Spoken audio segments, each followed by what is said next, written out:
On est parti? Yes. C'est bon pour toi, Julien? Henri? Dorfi? Tout ce que Nickel. tu veux. Tous les noms possibles et imaginables. Ouais. C'est bon, c'est bon, c'est bon. Alors, la pluie tombait déjà lorsque les cloches de Valombre sonnèrent l'alarme. Du haut de ces murailles noires, la forteresse dominait depuis des siècles les bois et les routes du nord. On disait ses fondations plus anciennes que le royaume lui-même, bâti sur des pierres venues d'un âge oublié. Les soldats riaient de ces histoires. Les marchands y trouvaient refuge, les pèlerins y allumaient des cierges. Puis, la terre se mit à trembler. D'abord un grondement lointain, comme un tonnerre sous les dalles. Ensuite, vinrent les cris.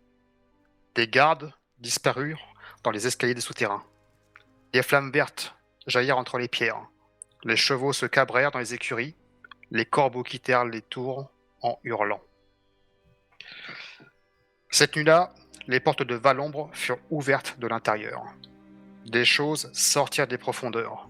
Ni hommes, ni bêtes. Des silhouettes tordues aux yeux pâles, glissant entre la fumée et le sang. Les lames ricochaient sur leur chair comme sur du bois pourri. Les prières se perdaient dans le vacarme. La pluie éteignait les torches une à une. Arcavel combattit jusqu'à ce que son bras cède. Frère Caldus pria jusqu'à ce que le silence lui réponde. Et toi, Edrine, tu sentis la forêt reculer de peur.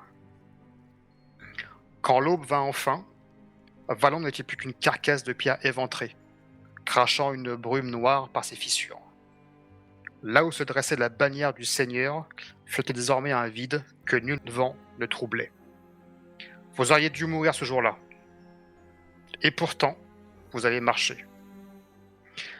Edrine guida vos pas hors des terres souillées, par des sentiers que la corruption n'avait pas encore touchés. Caldus pansait les plaies à la lueur d'une torche vacillante. Et quant à toi, Arcavel, tu avançais en silence, chaque pas nourrissant une colère plus lourde que ton armure. 3 années ont passé désormais, et les traumatismes de cette tragédie s'estompent peu à peu, même si les souvenirs persistent. C'est ici que commence votre histoire. Ça fait maintenant de longues heures que vous affrontez les éléments déchaînés, au milieu de nulle part, au beau milieu de cette forêt qui vous paraît maintenant interminable. Vos vêtements sont à tordre, le froid vous colle à la peau, colle aux os, la fatigue se fait sentir, et les faux pas sont fréquents pour vos montures. La caméra va se diriger en premier sur Arcavel. Non, je suis habillé de cuir sombre, bien graissé, une épée longue sur le côté, une dague de l'autre. J'ai des traits assez marqués et je suis toujours dans un songe quand on me regarde. Voilà qui je suis. Juste derrière, frère Caldus. Déjà, je suis un nain, d'une taille assez moyenne. Je porte un grand manteau sombre qui me protège de la pluie avec un capuchon. J'ai une barbe d'une couleur indéfinissable. Surtout, je porte un marteau de guerre sur l'épaule. Et j'ai une lanterne où luit toujours une petite flamme que je porte à la main gauche. Une arbalète également attachée autour du cou. Et je marche en essayant d'éviter les grosses flaques d'eau le plus possible. Et finalement, on vient fermer la marche. Toi, Edrine. Je ferme la marche et je suis très attentif à ce qu'il y a autour de nous. Je regarde beaucoup en arrière et vous voyez un humain, on pourrait dire un vieux bonhomme, avec sa barbe blanche, c'est la vie, avec sa peau qui a vécu le temps, qui a subi le temps. J'ai une armure de cuir patiné, un grand manteau vert avec une capuche, bien sûr. J'ai pas grand chose, je possède pas grand chose. J'ai comme seul moyen de me défendre et d'appui pour marcher un bâton. Et j'ai l'air, comme je le disais, inquiet, beaucoup. Je regarde et j'écoute ce qui se passe autour de nous dans cette forêt. Ça fait donc plusieurs jours que vous marchez pour certains, d'autres sont à cheval. Vous traversez un petit peu ce qu'on appelle le territoire des terres sauvages, Vous êtes au cœur, entre les montagnes et une forêt à perte de vue. Et au fur et à mesure que ce mois de décembre s'égrène, le froid se fait de plus en plus mordant. Vous êtes tous encapuchonnés dans vos vêtements et vous voyez qu'au fur et à mesure, la pénombre commence à approcher. Et vous distinguez de part et d'autre pas mal de ronces qui commencent à s'entrechevêtrer un petit peu sur la route. Le chemin devient de plus en plus difficile On marche depuis. depuis 4-5 heures. Ouais, ça fait. Ouais. Et il est à peu près, allez, on va dire un petit 16 heures par là, en fin de journée. Je pense pour l'instant, de mon côté en tout cas, sans trop rien dire encore, comme je suis à l'arrière, je regarde un peu autour s'il y aurait potentiellement un endroit où s'arrêter un petit peu. Au moins le temps de retirer l'eau des bottes et de se reposer un instant. Je regarde pas mal ça pour le moment, pendant que les autres sont devant en train de marcher. Donc toi qui fermes la marche, tu regardes un tout petit peu et tu vois qu'en fait, au fur et à mesure que vous avancez, en fait c'est l'inverse qui se passe. C'est que vous avez commencé sur un terrain assez clair, dégagé, vous êtes rentré dans cette forêt qui est assez touffue, et au fur et à mesure de votre progression, vous voyez que c'est comme si que le chemin se ferme au fur et à mesure avec des branches qui s'entrelacent, et ça devient de plus en plus compliqué en fait de pouvoir avancer. Ceux qui sont à cheval, je pense que c'est toi, Arcavel. Donc tu vas être obligé de mettre pied à terre si tu veux pouvoir poursuivre en fait le chemin. Ouais, c'est ce que je fais, et puis je commence à dégager un petit peu avec mon épée. Donc tu essayes un petit peu J'essaye d'écarter. Oui, tout ce qui est possible pour faire la trace pour ceux qui sont derrière, en espérant trouver un endroit pour pouvoir s'arrêter. Donc vous continuez, vous progressez pendant un petit bout de temps, et au fur et à mesure de votre progression, vous voyez les premiers éclairs qui commencent un petit peu à zébrer le ciel. Les nuages se font de plus en plus menaçants, et vous voyez quelques petits flocons de neige qui commencent à tomber. Et bizarrement, cette forêt qui vous parlait plutôt accueillante en début de journée vous paraît maintenant plutôt sombre et inhospitalière. Quand je vois ça, je cherche maintenant clairement un abri. Que ce soit un arbre qui aurait les branches plus épaisses, les feuillages pour se mettre en dessous, ou possible tout grotte, possible endroit comme ça où il y aurait moyen d'avoir même un piètre abri, mais au moins quelque chose qu'on puisse en effet s'arrêter. Oui. Alors, vous pouvez vous mettre sous un arbre, par contre, il n'y a pas de grotte, il n'y a pas de caverne, choses comme ça. Vous serez en plein milieu des éléments, en fait. Écoute, moi, j'essaye peut-être de trouver, en regardant s'il y a quelques branches mortes pour qu'on puisse faire un feu tant que le bois n'est pas trop humide. Alors, l'eau tombe depuis déjà un bout de temps, donc tout est... Dans ce cas, derrière eux, je dis juste il n'y aura pas ce que nous cherchons, compagnon. Et je désigne juste sur le côté l'arbre qui est là, et je commence à m'y diriger. Je le suis. Oui, Erdrin, je pense que nous allons avoir besoin de ta science des végétaux et de la nature. Nous frayer un passage vers un lieu plus clément. Que penses-tu? Cette forêt, en touchant l'arbre qui est à côté, je touche l'écorce, est inhospitalière et comme si elle ne désirait pas notre présence. Tu vois bien, ce chemin qui se referme, ce qui tombe actuellement. Soyons plus discrets possible et profitons juste du repos qui nous est offert pour le moment. Alors je vais essayer moi de lancer un sort de lumière sur ma lanterne. D'accord. Pour qu'elle éclaire vraiment quelque chose. Et avant de lancer le sort, je raconte une petite histoire. Il est dit dans les légendes que Sanctergis a terrassé le mal qui se trouve dans une forêt il y a plus de 100 ans. Et cela à l'aide d'une petite chandelle. Aujourd'hui, nous aurons besoin de sa lumière pour nous guider. Et je lance mon sort. Alors, c'est un sort de lumière. Voilà, je lance la lumière sur un objet, en fait, que je touche pendant 1 heure. C'est un sort de niveau 1, c'est ça? De niveau 1, ouais, tout à fait. Donc c'est 10 plus 1, 11. Avec mon D20. Ouais, tout simple. Un D20 et j'ai plus 3. Donc c'est parfait, c'est un 15, donc je te laisse décrire la scène si tu souhaites. Bien, au fur et à mesure, en fait, je fais quelques passes avec mes doigts, et au bout de quelques instants, une espèce de petite flamèche qui commence à prendre de plus en plus de luminosité et qui commence à englober ma lanterne. Et je place à l'intérieur de la lanterne cette espèce de boule de lumière et je referme la vitre. Et je la montre à mes camarades. Et voilà. Et tu vois que ça m'apaise. Donc parmi cette obscurité qui commence lentement à descendre, hein, c'est peut-être une petite pointe de refuge que frère Caldus vous offre. En tout cas, un petit moment de répit. Moi, j'ai un sourire en le regardant, signe de tête. Moi, j'essaye de sortir tout ce que j'ai comme couverture, choses pour se protéger, pour qu'on puisse se mettre au chaud les uns contre les autres, en fait. Hein. Parce qu'on va pas pouvoir allumer de feu. Hein.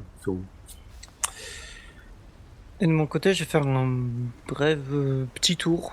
Je sais pas, je m'écarte d'une dizaine de mètres un peu pour voir si on n'est pas sur le territoire d'un animal, s'il n'y a pas de traces qui me le disent, s'il n'y a pas de choses comme ça, voilà, pas qu'on dérange, comme je le disais, qu'on soit discret dans cette forêt.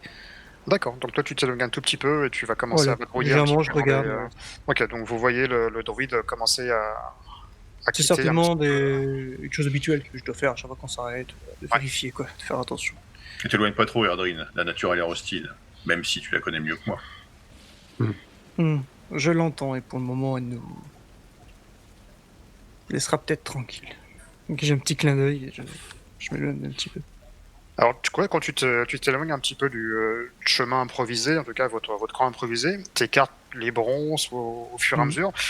La forêt n'a pas forcément l'air tout à fait inhospitalière, en tout cas pour toi. Tu peux essayer de trouver un chemin, si tu souhaites, un peu plus aisément que Arcavel le Brisé ou Fracaldus, sachant que la forêt, c'est un peu ton terrain de jeu. Hein. Donc, si tu veux poursuivre, tu me diras. De votre côté, donc Arcavel et Fracaldus, quand vous regardez un petit peu en l'air, vous voyez qu'une masse de nuages noirâtres commencer à se rassembler au sein de cette forêt. Et vous voyez que le jour commence à tomber de plus en plus rapidement. Et la pluie commence à redonder. C'est une sorte de pluie avec une sorte de neige fondue et les températures commencent clairement à décliner.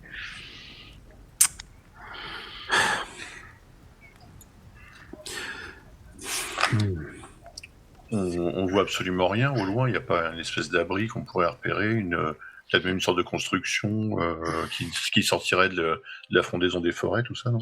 T'as pas été voir en fait, donc tu peux soit peut-être prendre un point surélevé ou alors avancer à travers les bronzes et la rocaille. L'arbre sur lequel on s'abrite, il y a moyen de monter ou Bon, c'est pas mal. C'est pas ce que je sais faire de mieux, mais. Ouais, tu pourrais monter, ouais. Ah ouais. Bah, je vais essayer, tiens. Écoute, je l'aide à grimper, en fait, et Est-ce que tu montes avec tout ton attirail, avec l'arbalète, tout le... Non, je laisse l'arbalète, je laisse la lanterne en bas, voilà. Je laisse les armes, surtout, c'est clair. Ok, donc tu vas me faire un test de dextérité en normal, hein, en 9, voilà. Vas-y, en tombe. 12, pardon. Ouais, allez. Et tu vas le faire avec un avantage parce que Arcavel le Brisé t'aide. T'as un Très avantage. Donc tu lances 2 dés de 20, il faut faire un des deux, faut Pousser qu'il au fasse cul. 12. Voilà. Allez, hop. Alors, 19 et 3. Bon, heureusement que... On va prendre le 19, hein, je pense. On va prendre le 19. Donc tu commences à grimper un petit peu, tu t'accroches avec différents types de branchages en espérant que ça va soutenir un peu ton poids. Arcavel te maintient un petit peu au-dessus et tu vois une sorte, à travers un énième éclair qui zèbre un peu la nuit, tu distingues une sorte de ferme ramassée qui semble se dessiner un tout petit peu au loin. Ça serait à peu près à 2 km. 1-2 km, voilà. Ouais, bah je dis, Arcavel, il y a une construction là-bas à 2 km à peu près. Ça serait intéressant. Oui, écoute, redescends, on va peut-être s'y rendre. Avant qu'il fasse complètement nuit. Je redescends du coup. Et on attend Erdrine, je sais pas si... De mon côté, j'aurais deux petites choses peut-être à voir. Je voudrais voir si je trouve des petites choses comestibles qui ont pas besoin de faire cuire, style champignons, végétaux comestibles, Oui, mousse. tu pourrais trouver. Encore une fois, toi, c'est vraiment ton Mhm. terrain de prédilection, la forêt. Donc, tu peux trouver des baies, tu peux trouver des plantes si tu souhaites. Des champignons, oui, tu peux également trouver des champignons. Voilà, aussi. j'ai ma petite sacoche en toile où ouais, je ramasse et je mets dedans. J'enlève délicatement à chaque fois, je fais très attention. Ouais.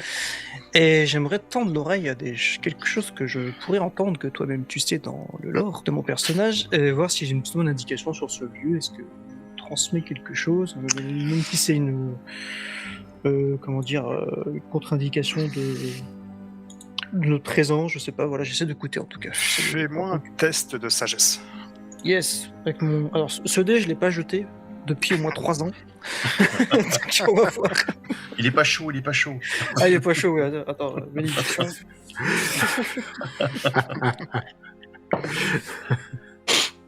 Est-ce que je dois le montrer? Oh. Ah, Hmm. d'accord. Bon, voilà. Donc, Échec t'essayes critique. de te connecter un petit peu de façon sensorielle à la forêt. Je pense Oui. que peut-être que tu mets la main sur Oui, les je mets la mousses, main sur le les arbres. sol. Je me mets assis par terre, je mets mes 2 mains sur le sol, je ferme les yeux, puis j'essaie de ressentir. Tu essaies un peu de prendre la pulsion de la forêt, toi, qui logiquement est censé communiquer justement avec, Mhm.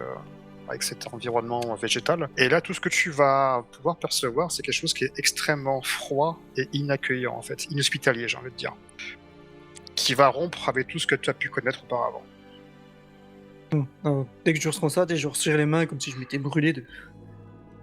Ah, il faut faire vite. Et je me lève et je me redirige vers les autres. Et pour la prochaine heure, tu seras désavantagé sur tout ce qui va être lié à la forêt. Ok, je vais noter ça. 1 heure désavantage. Forêt. Quand on le voit arriver, Et j'ai Il une avait- mine, on dirait que j'ai vu un fantôme, quoi. Je suis Ah. entraîné, je suis hacké, je suis. Euh, qu'est-ce qui se passe?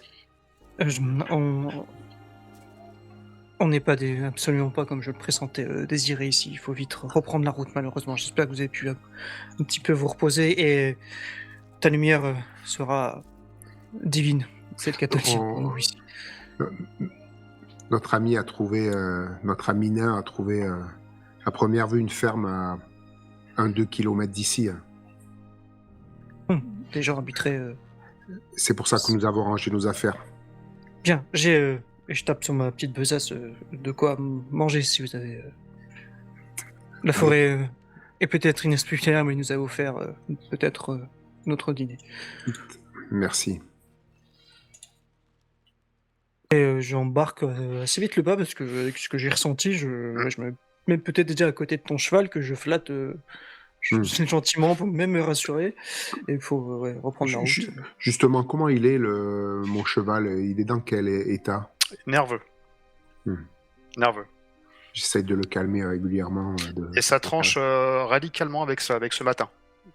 D'accord. C'est au moment où vous avez pénétré dans cette forêt, le comportement a commencé à changer, vous avez vu la végétation qui était plus forcément extrêmement accueillante, et au fur et à mesure de votre passage, de votre progression dans cette forêt, vous avez vu en fait l'aspect de la forêt changer au fur et à mesure de votre progression.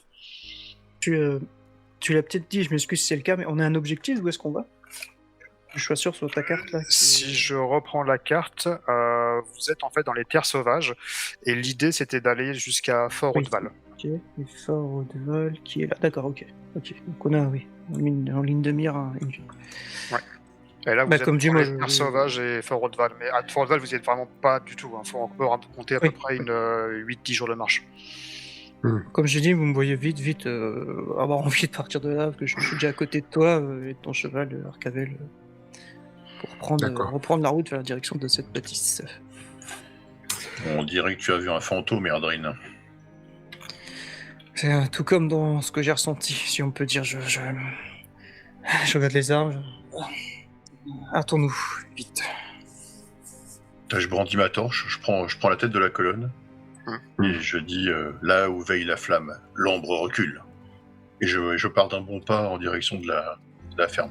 Vers la ferme. Et à chaque pas, vous avez l'impression que l'obscurité descend de plus en plus. Toi, frère Caldus, tu commences à écarter les broussailles, les bronces avec ta lampe et ta lumière, justement cette petite lumière éternelle magique qui va perdurer au moins pendant 1 heure de temps. Et vous allez, à peu près au bout d'1 heure, 1 heure et demie, voir ce qui semble une sorte de ferme qui commence à se dessiner un tout petit peu.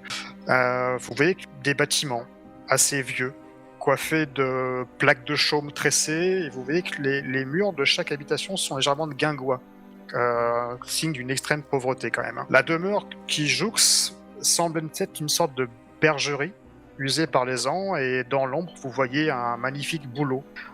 À côté, vous avez un puits, une écurie, ce qui ressemble être un vieux colombier qui complète les lieux. Quand vous arrivez à quelques mètres, la nuit est complètement tombée, et juste vous voyez un éclair transpercer le ciel, et vous voyez juste une silhouette d'une hache plantée sur un billot.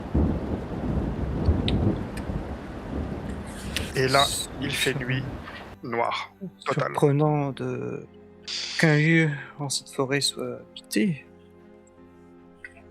Est-ce qu'on voit de la lumière maintenant Vous voyez que par contre tout est barricadé. Enfin, quand je dis barricadé, les volets sont fermés, la porte est fermée, mais vous distinguez par contre, il y a de la fumée qui s'échappe de la cheminée, et vous voyez une sorte de lumière qui passe, qui filtre un tout petit peu à travers les volets qui sont fermés.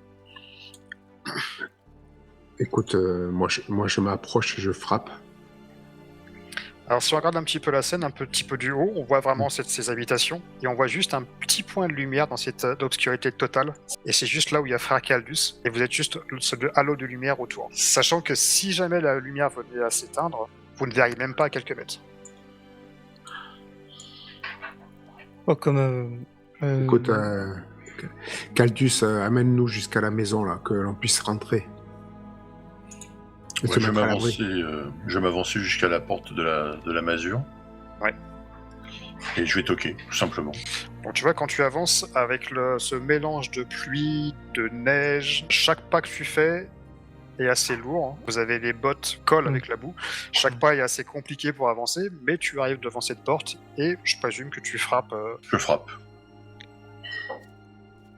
Pour l'instant, il n'y a pas de réponse. T'entends du bruit à l'intérieur.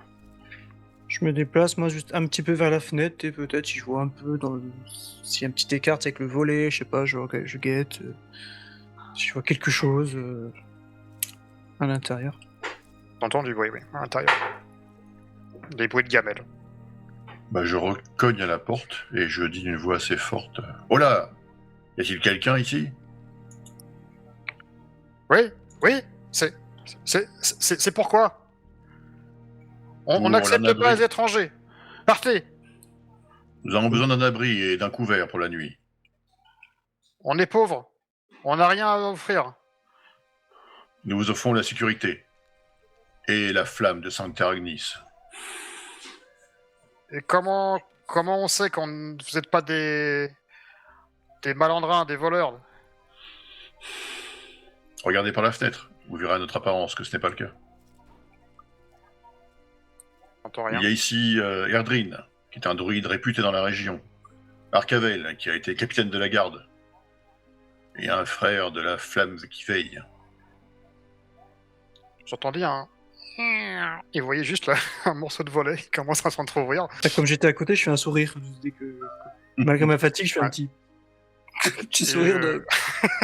Et vous voyez un homme, le visage fatigué, à peu près d'une cinquantaine d'années, le regard assez bourru, une barbe assez hirsute, et qui regarde comme ça. Et... Vous êtes combien? Nous sommes 3, monsieur. Écoutez, je veux pas de problème. Hein, Où puis-je mettre mon cheval? On a une écurie on a rangé les bêtes à côté là. Mon ami, nous cherchons juste de quoi arrêter ces eaux qui nous détrempent depuis ce matin. Seulement ça. Un coin auprès de la cheminée serait le mieux, et juste seulement entrer et s'asseoir. Un instant seulement si vous souhaitez. Pas que nous vous dérangeons, mais au moins une petite halte pour mes compagnons et cette pauvre bête en descendant le cheval. Et tu vois le volet qui fait BAM. il se referme. Écoute, moi, j'ai Je, la je même. regarde. Et vous entendez comme si on retirait une lourde poutre de la porte principale. Ouais. La porte s'ouvre, vous voyez justement ce hall de lumière qui va le parvis de la porte. Et là, vous voyez donc cet homme assez corpulent. Je vais mettre le... Est-ce qu'on a l'image d'un toutou depuis tout à l'heure. Ouais, donc justement, lui, il vient à votre rencontre, il commence à aboyer. Fous le camp, reviens ici. Quand le chien il fait ça, je tends ma main pour essayer de capter son attention et le calmer par mon habitude. Voilà. Côtoyer aussi les animaux. Pour le calmer, juste une main tendue, même pour qu'il la sente, voilà, pour essayer de le... Alors tu vois qu'il s'approche de toi, Foulcan, il sent, et là, il commence à faire une sorte de grognement. Ah, dans ce cas, le tout pour le tout, pour pas passer, si pour me faire bonne figure, je voudrais lancer le sort d'amitié animale, du coup. Ouais. Pour essayer, donc, bon, pas vraiment me lier à lui, mais en tout cas, essayer qu'il y ait ce truc de confiance avec ce chien qui ne mord pas les fesses de suite. Donc c'est un G2, tu me disais sagesse, c'est le niveau du sort. C'est un dé de 20 plus ta sagesse, et si c'est un sort de niveau 1, tu feras 11 ou plus. Ouais, c'est un... Bon, pas un fumble à nouveau. 12 en tout ça. Donc le sort fait que tu te lies avec l'animal. En gros, oui, c'est ça, ça me dit que vous liez magiquement d'amitié avec un animal de niveau 2 ou moins, il devient apprivoisé, donc c'est genre... il devrait être gentil. Ok, donc tu vois qu'effectivement le comportement du chien change radicalement. Et là où il était enclin à se reculer un tout petit peu en grognant, bah, il se rapproche et puis finalement il te fait une petite léchouille sur la main. Donc t'as fait ça visuellement avec des signes Je pense cabalistiques que ou oui, pas en fait je pense que je tends ma main et il y a un léger halo de lumière verdâtre dans mes yeux qui traverse un peu les yeux du chien, peut-être que lui aussi il a une petite lueur, et puis je souris et juste je transmets quand même comme ça cette bienveillance, cette aura qui me lie aux animaux de façon générale, et pour lui montrer je suis ton copain quoi, tout va bien. Vous remarquez simplement cette lueur sans que je dise un mot. Écoute, j'en profite, moi, qui l'ai calmé le chien pour aller mettre ma monture à l'écurie. Donc toi tu rentres dans l'écurie, donc tu peux sans problème fixer ta monture, et tu vois que là il y a toutes les brebis qui sont dans l'écurie. Elles sont pas du tout dans la bergerie. D'accord.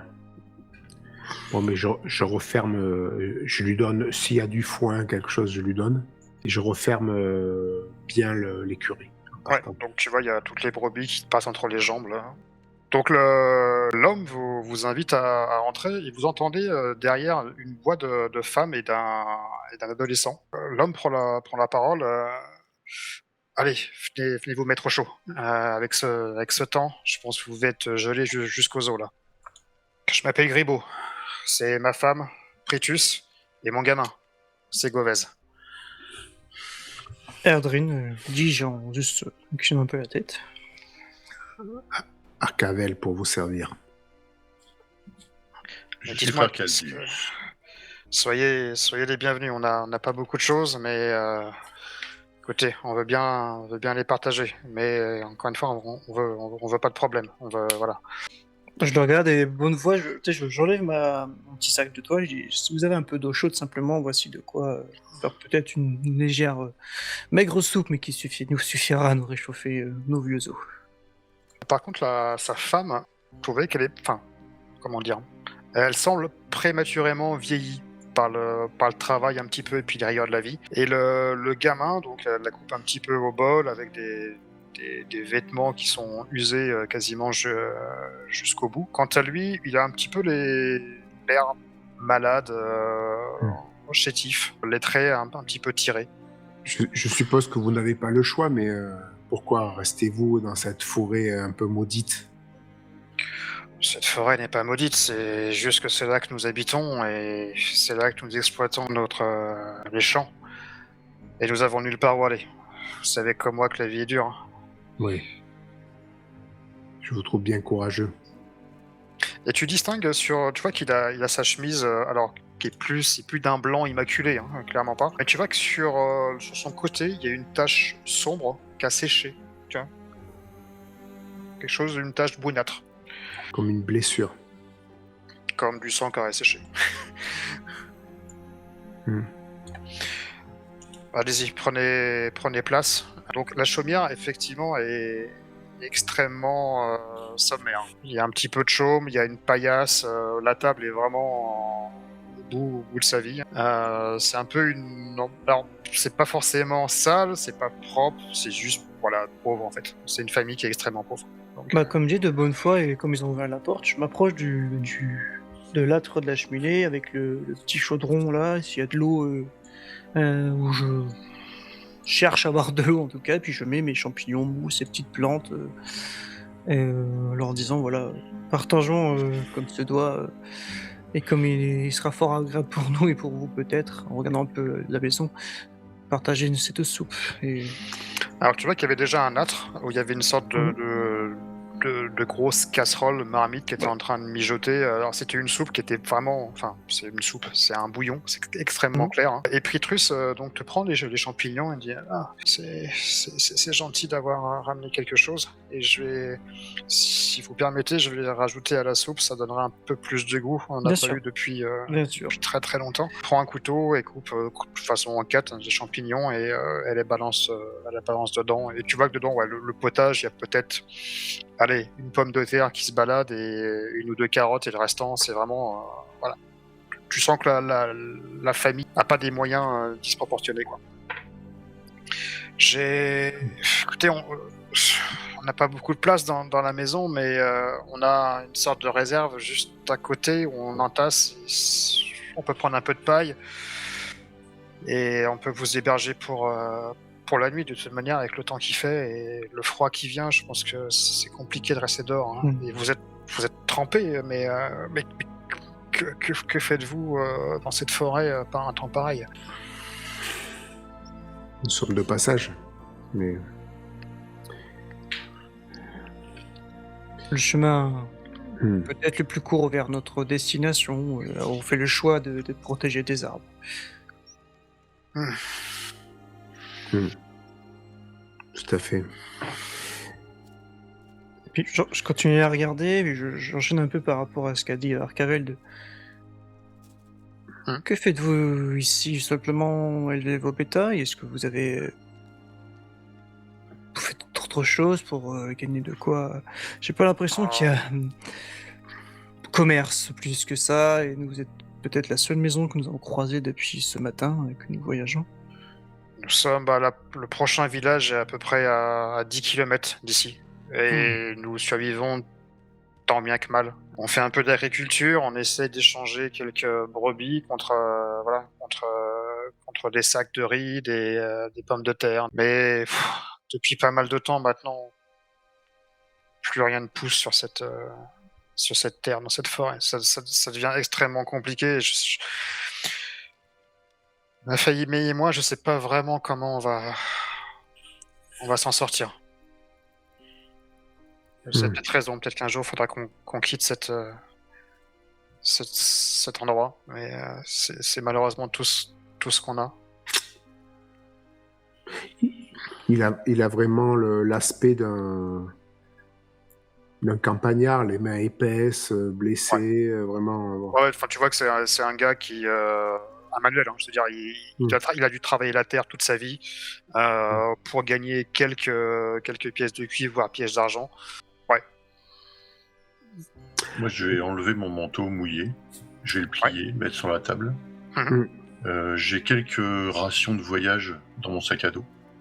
Ouais. Je sors un morceau de fromage séché, des espèces de biscuits secs. Je tends des biscuits aux gamins. Et tout en faisant ça... Tu vois le gamin, il a les yeux qui commencent à... il a pas vu ça depuis un petit bout de temps, quoi. Ouais, je lui dis, vous partagez votre maison, nous partageons nos rations. Ça me paraît normal. Et je fais...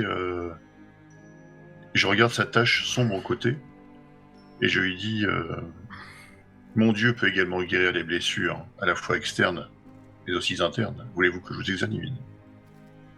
Ah, vous savez, c'est une vieille blessure. J'ai voulu réparer mon toit et je suis tombé, tout simplement. Donc, et puis il te montre un petit peu, soulève sa chemise, et tu vois qu'effectivement il y a une belle cicatrice, comme si une branche lui avait rentré vraiment un peu dans l'estomac, quoi. Alors je vais approcher la lanterne pour mieux voir. Ouais. Je vais poser ma main dessus pour mettre un peu de chaleur. Et je vais balancer un sort de soin Parfait. directement. Donc effectivement, oui, t'apposes une main, et peut-être qu'il y a une aura magique, quelque chose qui Ouais, se il y a dessine beaucoup autour de ses doigts. Hein. Il y a beaucoup de chaleur qui se dégage d'un coup. Et tu vois que la tête de Gribaud commence à changer, comme si il y avait une sorte de bien-être qui commence à l'envahir. Et te regarde un petit peu avec des yeux émerveillés. Mais vous connaissez les arts interdits, les arcanes, vous maîtrisez la magie? Non, je suis seulement un serviteur de la flamme. N'hésitez pas à maintenir votre âtre avec un feu bien intense. Là où se trouve le feu, le mal recule. Que Dieu vous entende. Que Sainte Théragniste vous entende. Et cette forêt est autour de vous. Il a l'air de reprendre un petit peu, je dirais pas goût à la vie, mais en tout cas, il a un sentiment de bien-être. Tu vois, le gamin s'égovait, il dit, ah, merci monsieur, je peux prendre le fromage? Monsieur, je peux goûter? Bien sûr, je sors un canif et je coupe un morceau de fromage. C'est mon fromage sec, mais bon. Et sa mère, Petrus, il dit, non, mais attends que tout le monde soit à table, c'est pas poli. Non, mais j'ai faim, maman, j'ai faim, j'ai pas mangé depuis un bout de temps, j'ai faim. Je sors en voyant mon camarade avoir fait don d'une part de sa ration, je sors un pain de maïs, tu sais, dur comme du bois. Et que j'ai gratté pour faire quelques morceaux, tu sais, que je tends au camarade aussi, que je laisse sur la table. Voilà, c'est vraiment... c'est du coton, quoi. Et que je laisse là avec un petit sourire, ouais, sans...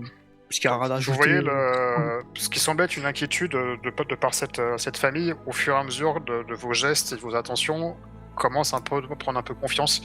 Et je pense que vous commencez peut-être à tisser quelques liens avec eux. Le chien, de son côté, se couche devant la porte, en te regardant, toi, Edrine, avec des yeux plutôt bienveillants. Tandis qu'à l'extérieur, vous entendez toujours les éléments qui commencent à redoubler d'efforts.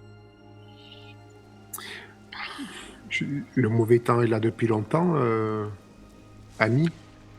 Ça fait qu'il pleut depuis 2 jours. Et je vous cache pas que on peut rien faire en fait. La terre est dure, il fait froid. Heureusement qu'on a quelques réserves, mais l'hiver va être difficile. Et c'est compliqué, c'est compliqué. La moitié des réserves sont pourries. Mais bon, je vais pas vous embêter avec ça. Et là, sa femme, Pritrus, je vous propose qu'on passe à table. La soupe est chaude. Je suis désolé, j'ai que ça à vous offrir, malheureusement. Mais c'est un plaisir, ça va nous réchauffer. vous voyez qu'il dresse un peu le couvert. Donc il y a 6 écuelles avec de l'eau qui a dû être puisée du puits. Elle vous propose donc de passer à table. Je suis très silencieux, tu sais, parce qu'on devrait... Enfin, presque comme si... on devrait pas les embêter, quoi. Limite, tu sais, j'ai ce truc de... Et je suis un peu... Bon, je mange à peine, tu vois, je laisse pas mal pour eux, quoi. Tu sais, je prends 2 cuillères, et bon... Ouais. Je me sens un peu de... Ouais, c'est peut-être trop, vu ce qu'ils ont pas, justement. Donc, je suis assez silencieux et assez... comme ça, je profite pas, quoi, vraiment, du repos, quoi. C'est bon. Et au fur et à mesure que vous soupez avec cette famille, vous voyez... Alors, qui c'est qui est face à la porte? Est-ce que l'un de vous se face à la porte ou J'étais près du feu, je suis pas très loin, donc je pense pas moi, du coup. Allez, moi. Donc tu vas commencer à voir sous la porte de l'eau qui commence à s'infiltrer doucement. De l'eau de pluie, hein, tout simplement. Hein. Et pareil, sur le toit, tu vois qu'il y a quelques gouttes qui commencent à tomber. Voilà, l'orage doit être violent. Ouais. J'ai fait la remarque. Ouais. Faudrait peut-être mettre un linge sous la porte pour pas que l'eau pénètre trop.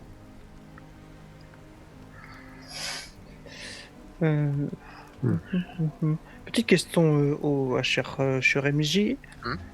Est-ce que je peux utiliser entrave végétale pour d'autres choses que c'est prévu? Dans le sens où c'est censé. Je pense que c'est censé bloquer- emprisonner des personnes, c'est ça? Voilà. Est-ce que je peux faire ça genre près de la porte et que ça bouge quoi, tu sais, que ça fasse genre de, je sais pas. Pour Alors un si peu, tu le fais, tu pourras plus sortir. Oui, c'est le problème, c'est vrai. Peut-être pas la meilleure idée du monde. Tu C'est peux, vrai. mais tu pourras pas sortir. Bon, je profite de cette question pour savoir est-ce que je pourrais peut-être en faire d'autres choses que c'est prévu. D'accord. Ouais, oui, enfin, il n'y a aucun souci. Tu peux faire ce que tu veux avec, du moment que ça reste dans l'idée du sort. Mais si tu fais l'entrave, tu pourras plus sortir pendant un bout de temps, quoi. Ok, bah, sous les mots de notre cher camarade, oui, je la regarde. Nous pouvons vous aider à. Vous dites que vous êtes tombé du toit, il a l'air en effet encore endommagé. Nous pouvons profiter tous comme ça d'être secs si nous vous aidons à réparer et empêcher l'eau de rentrer. Ouais, ce serait vraiment formidable. Je sais pas, c'est vrai que depuis qu'il pleut, là, il y en a quelques infiltrations et bah, encore une fois, on est pauvres, hein. On fait avec ce qu'on a. Donc, tu vois que sa femme apporte une sorte de petite casserole un peu complètement déformée avec le temps et puis il le met dessous pour il t'entend. Voilà. Et vous voyez que ça va pas suffire, hein, parce que le truc à un moment il dit ça. Et vous entendez dehors en plus de la pluie et quelques grains, et un peu de neige, vous entendez le vent qui tourbillonne au fur et à mesure de la maison.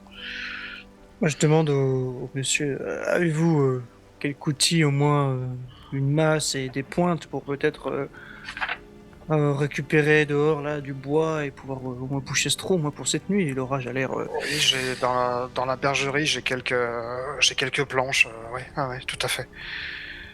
Oh, si vous y étiez m'y conduire, je serai ravi Il fait nuit là. vous aider. Vous savez que la nuit, on sait pas trop ce qui rôde et tu vois qu'il est là, il est craintif. Donc Je regarde s'il y a une lanterne qui traîne, tu sais, un truc. Je suis pas sûr, vu la maison. Je regarde, c'est comme ça, au mur. il y a toujours la lanterne de frère Caldus qui doit pendant 1 heure, pas maintenant un peu moins d'ailleurs. Oui, on risque de relancer le sort autant de fois que nécessaire, j'imagine. Donc, Et il faut le relancer à chaque fois. ouais, faut que je fasse le jet. Mais au bout d'1 heure. C'est-à-dire que là, on a commencé à jouer, il était quelle heure? Il était D'accord. Encore une petite demi-heure. Quoi. Encore une petite demi-heure. Ouais, c'est vrai que c'était une mécanique que t'avais expliqué dans ta vidéo. Allez voir la vidéo. C'est les vraies durées de temps, c'est les vraies Ça durées. devrait durer. Donc au bout Ouais, d'1 heure, la torche s'éteint. Ou le sort s'éteint en fait. Donc, et quand il fait nuit dans Shadow Dark, autant dire que vous allez courir. Bah, quand il me signale qu'il fait nuit, je te regarde toi, frère Caldus, juste en me montrant la lanterne. Allons à la bergerie. Après, vous avez une torche qui a déjà été utilisée, hein, de mémoire. Dans votre inventaire, il y avait une torche en moins. Je sais pas qui l'avait faite, mais Je l'ai pas sorti. Je sais pas si c'était toi, frère Caldus, qui avait une torche, je crois. Ouais, mais je l'avais pas allumé parce que j'avais utilisé mon sort en fait, je pensais.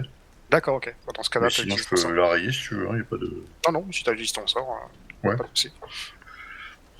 Donc il ouvre la porte, et là, je mets ma capuche, je ferme le manteau.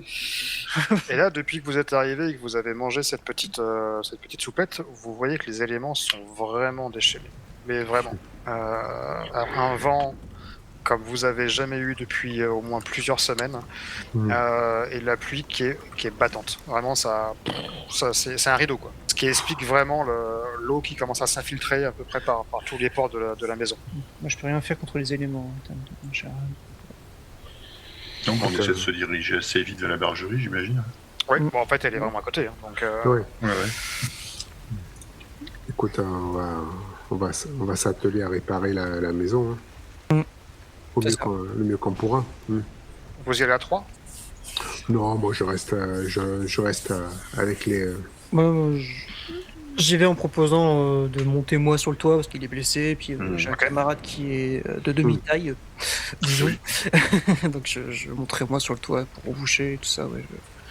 Sous la directive du monsieur de dire on peut prendre ça, on peut prendre ci. Je t'enverrai les planches. Et toi, Arcavel, tu restes à l'intérieur. Hein. Oui.